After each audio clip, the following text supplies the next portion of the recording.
Hi! Halika't samahan mo ako sa mini vlog kong ito.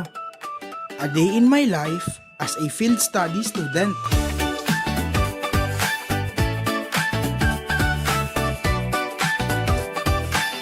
Magandang umaga.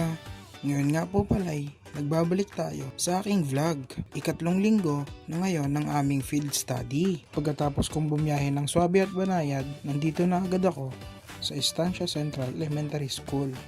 Agad akong tumungo sa room ng aking resource teacher, si Sir Torres. At dito nga po pala'y nag-umpisa ng magdasal ang mga estudyante ni Sir Torres. At pagkatapos nilang magdasal, ay agad nag-energizer ang mga ito. Sila ay kumanta at sumayaw.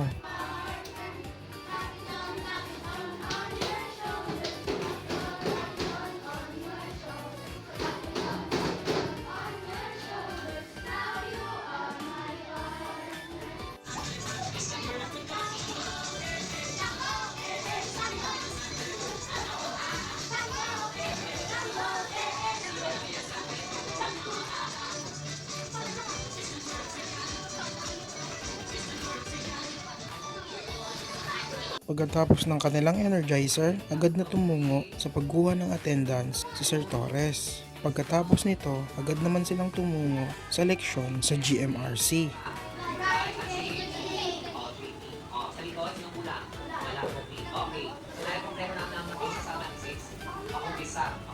Tatalakayin sa GMRC. Ito ay tungkol sa everybody.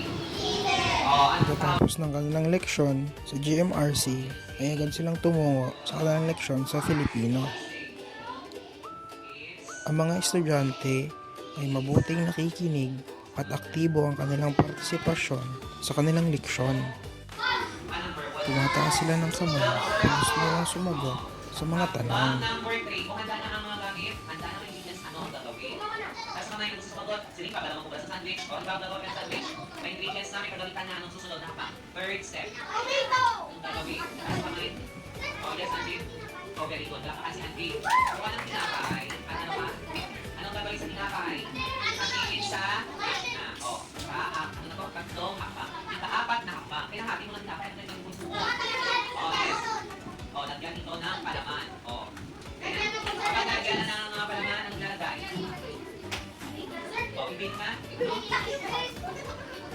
Pagkatapos ng kanilang leksyon, ay agad nagbigay ng activity si Sir Torres. Dito nahasa ang critical thinking skill at comprehension ng mga estudyante. Makikita natin na habang sila ay natututo, sila ay masaya. Nag-i-enjoy sila habang nalalamanan ang kanilang isipan.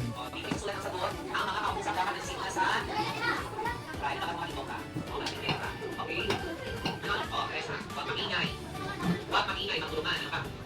O, mag-respeto, ano pa? Chico, ano? Okay, yan, dapat, tandaan. May mga ano pa yung dapat? May mga ano pa? Okay, ito na po. Ito mo ikay. O, 10 minutes tayo.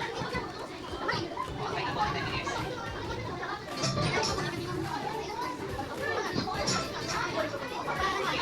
Iyon, mabulit sa buko mo.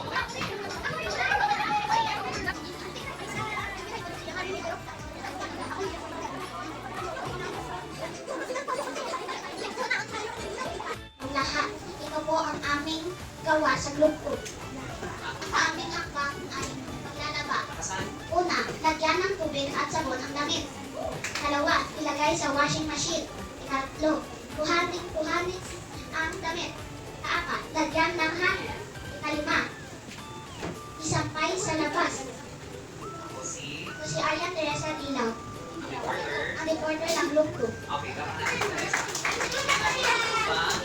Ilagay, lagyan ng tubig ang mga damit. At dito na natatapos ang ikatlong linggo ng aming field study. Hanggang dito na lang po muna. Paalam!